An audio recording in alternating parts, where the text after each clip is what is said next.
Basically आज हम बात करेंगे वो कि हमारे पास टॉपिक है सिंपल हार्मोनिक मोशन। अब सिंपल हार्मोनिक मोशन के बारे में बात करेंगे कि भाई सिंपल हार्मोनिक मोशन क्या है।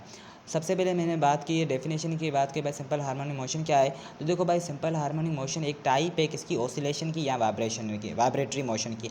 अब ऑसिलेशन किसे कहते हैं, ऑसिलेशन एक ऐसी मोशन होती है जिसके अंदर बेसिकली जो ऑब्जेक्ट है या कोई भी पार्टिकल है उसकी जो मोशन होती है वो बैक एंड फोर्थ होती है। ठीक है कि ऑसिलेशन एक ऐसी मोशन जिसके अंदर पार्टिकल या बेसिकली जो ऑब्जेक्ट है उसकी मोशन क्या होती है, बैक एंड फोर्थ होती है। इस ऑसिलेशन को दूसरे नाम से हम वाइब्रेटरी मोशन भी कह सकते हैं। सिंपल हार्मोनिक मोशन एक टाइप है ऑसिलेशन की या वाइब्रेटरी मोशन की जो प्रोड्यूस होती है under the action of restoring force. Okay हो गया।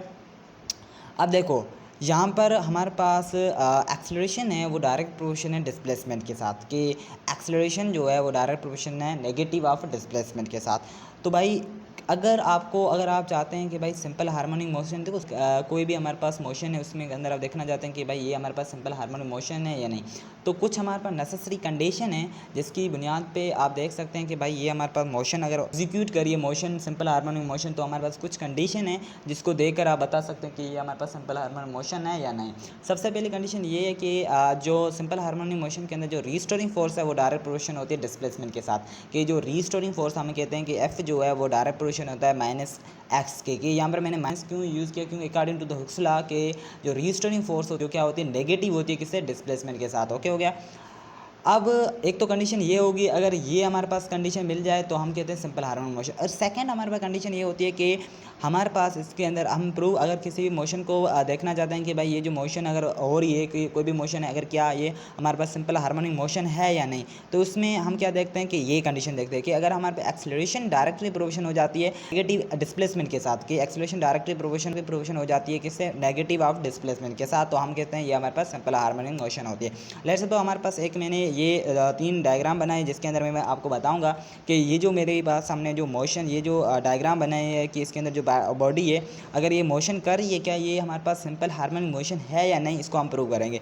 लेट्स सपोज हमारे पास कोई मास है जिसको हमने क्या किया, किसी भी स्प्रिंग के साथ कनेक्ट कर दिया और स्प्रिंग को कनेक्ट कर दिया किसी भी रिजिड सपोर्ट के साथ। और यहाँ पर हमारे पास देखो स्प्रिंग, ये हमारे पास स्प्रिंग अभी ये क्या मीन पोजीशन पे है या इक्विलिब्रियम पोजीशन में कह ले, और यहाँ पर जो अभी जो फोर्स है इस पर कोई भी फोर्स नहीं लग रही है। ओके हो गया। अब देखो ये हमारे पास अनस्टेज, इस कंडीशन को हम कह सकते हैं कि ये जो अभी हमारे पास क्या है अनस्टेज, मतलब इसको अभी खींचा नहीं हमने, अनस्ट्रेज कंडीशन कह सकते हैं आप, अनस्ट्रेज्ड कंडीशन कह सकते हैं। ओके हो गया।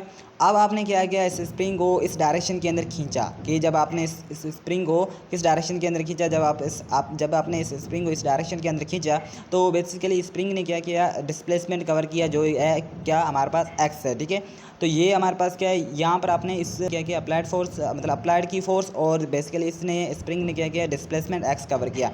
तो बेसिकली जब आप इस स्प्रिंग को यहाँ से छोड़ेंगे तो बेसिकली स्प्रिंग जो है वो बेसिकली मूव करेगा, इसकी जो रीस्टोरिंग फोर्स होगी, ये जो आपको पता है जब स्प्रिंग को यहाँ से छोड़ेंगे तो रीस्टोरिंग फोर्स क्या है, रीस्टोरिंग फोर्स बेसिकली इस डायरेक्शन के अंदर होगी। तो रीस्टोरिंग फोर्स इस डायरेक्शन के अंदर है और डिस्प्लेसमेंट हमारे पास इस डायरेक्शन के अंदर, दोनों क्या है अपोजिट है। तो इस वजह से यहाँ पर हम क्या लगाते हैं, माइनस नेगेटिव साइन क्यों लगाते हैं, नेगेटिव साइन इस वजह से लगाते हैं कि भाई जो इसकी जो रीस्टोरिंग फोर्स किससे कहते हैं, कि रीस्टोरिंग फोर्स क्या है, कि रीस्टोरिंग फोर्स एक ऐसी फोर्स होती है जो किसी भी बॉडी को अपनी मीन पोजीशन की तरफ ले जाती है, तो उसे हम कहते हैं रीस्टोरिंग फोर्स। ओके हो गया।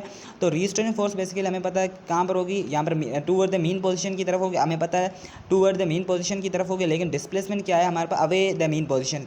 तो दोनों ये क्या है, जो रीस्टोरिंग फोर्स और डिस्प्लेसमेंट दोनों क्या है अपोजिट डायरेक्शन के अंदर है, इस वजह से यहाँ पर हम क्या लगाते हैं, माइनस लगाते हैं। ठीक है, ओके हो गया। और थर्ड कंडीशन के अंदर क्या है, थर्ड कंडीशन के अंदर जब इसको हम छोड़ेंगे, ठीक है, तो ये वापस आ जाएगा अपनी तो ये क्या हो जाए कंप्रेस हो जाएगा, जैसे हम ये क्या हमारे पास कंप्रेस रीजन हो गया। अब पहली कंडीशन क्या हो रही है, अब देखो हमें पता है कि यहाँ पर देखो फोर्स कि जितना ठीक है इस माल को इस तरह से खींचेंगे, जितना ज़्यादा खींचेंगे इतना ही डिस्प्लेसमेंट होगा। लेट्स इतना इसको ज़्यादा आप फोर्स अप्लाई करेंगे, जितना फोर्स ज़्यादा इसको खींचेगी, इस तरह से ज़्यादा खींचेंगे इतना ही डिस्प्लेसमेंट ज़्यादा होगा। तो force is direct proportion to the minus x. Minus x क्यों है मैंने आपको बता दिया। तो एफ इजिकल टू हमें पता है प्रोपोर्शनलिटी साइन को रिमूव करते हैं और कांस्टेंट पुट करते हैं। यहाँ पर हमारे पास कांस्टेंट है, जैसे हम कहते हैं स्प्रिंग कांस्टेंट, इसको हम क्या कहते हैं, इस कांस्टेंट को कहते हैं हम स्प्रिंग कांस्टेंट कहते हैं। इस लॉ को हम कहते हैं हुक्स लॉ, ये हमारे पास है Hooke's law, F is equal to minus k x. इस लॉ, ये जो हमारा इक्वेशन है इसको हम कहते हैं हुक्स लॉ कहते हैं, ठीक है। के क्या हमारे पास स्प्रिंग कांस्टेंट है। अब हमें क्या करना है, अगर हमें प्रूव करना है, मैंने क्या बताया कि अगर हमें प्रूव करना है कि जो ये मोशन है क्या ये सिंपल हार्मोनिक मोशन है या नहीं, तो अब इसको हम क्या करेंगे, प्रूव करेंगे। देखो हमें पता है फोर्स का फार्मूला क्या है कि फोर्स का फार्मूला होता है mass into acceleration according to the second Newton law of motion. Second Newton law of motion की बुनियाद के ऊपर कि फोर्स का हमारे पास फार्मूला होता है मास इंटू एक्सेलरेशन, ठीक है। तो यहाँ पर मैंने क्या पुट कर दिया, mass into acceleration is equal to minus k x, okay हो गया।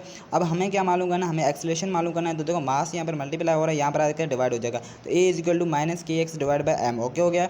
अब हमें पता है कि यहाँ पर देखो के स्प्रिंग कांस्टेंट है, मैंने आपको बताया कि स्प्रिंग क्या है हमारे पास, कांस्टेंट है, के कांस्टेंट है और एम भी कांस्टेंट। देखो मास है बॉडी का या कोई भी बॉल है, ठीक है, इसका जो मास क्या है वो कांस्टेंट, इसका मास हम चेंज नहीं करेंगे, इसका मास जो है वो कांस्टेंट है, ओके हो गया।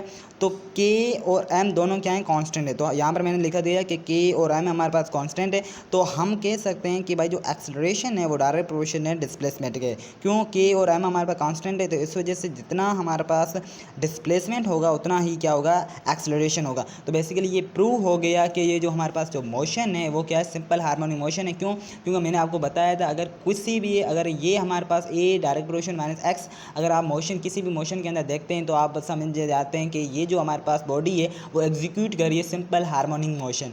सो आई होप ये आपको समझ में आ गया कि सिंपल हार्मोनिक मोशन क्या है और सिंपल हार्मोनिक मोशन की कंडीशन क्या है, तो आई होप ये आपको समझ में आया होगा। Thank you so much.